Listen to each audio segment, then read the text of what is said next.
உந்தன் கால் கொலுசில் அது தொலைந்ததென்று உந்தன் காலடி தேடி வந்தேன்.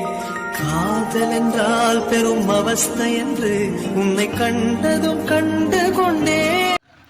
ஹாய் காய்ஸ், இன்னைக்கு ஆலு மர்மல் கிச்சன்ல ஈரல் கிரேவி பண்ண போறோம். மிளகு கிரேவி. சரிங்களா, வாங்க பார்க்கலாம். இப்போ பாருங்க, நான் வந்து குக்கர்ல வந்து ஆயில் ஆல்ரெடி ஊற்றி வச்சிருக்கேங்க. நான் வந்து கொஞ்சம் வெங்காயம் போட போறேன்.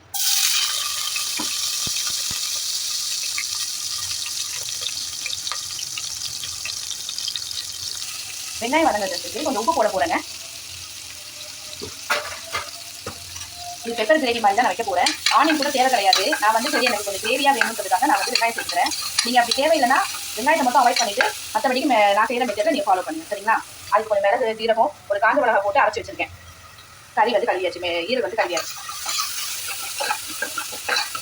நல்லா வதங்கணும், கொஞ்சம் கோல்டன் ப்ரௌன் கலர்ல வரட்டும்.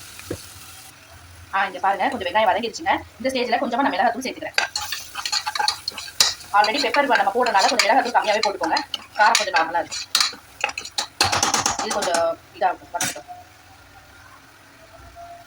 ஆல்ரெடி நம்ம விசில் வைக்கிற ஈரல் போட்டு நம்ம விசில் தான் வைப்போம். அதனால பரவாயில்ல, வெங்காயம் வந்து நார்மலா கொஞ்சம் வதங்கியிருந்தாலே போதும். இந்த ஸ்டேஜ்ல வந்து நான் ஈரலை வந்து நான் போட்டுக்கிறேன்.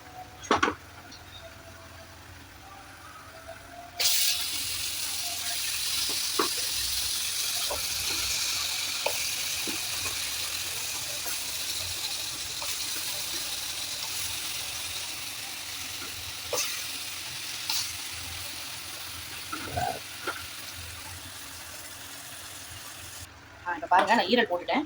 இந்த ஈரல் கூடயே நான் வந்து இஞ்சி பூண்டு தட்டி வச்சிருக்கேன். அதை வந்து நான் தனியாக சேர்த்துக்கிறேன். இந்த மாதிரி நம்ம போட்டால் நல்லா ஃப்ளேவர் கொடுக்கும். பூண்டும் இஞ்சியும் நல்லா இருக்கும். நம்ம உடனே போடும்போது. சரிங்களா, கொஞ்சமாக பெப்பர் தூளும் போட்டுக்கலாம். நம்ம பத்தலைன்னா விசில்லாம் வச்சு இறக்கும் போது கொஞ்சம் போட்டுக்கலாம்.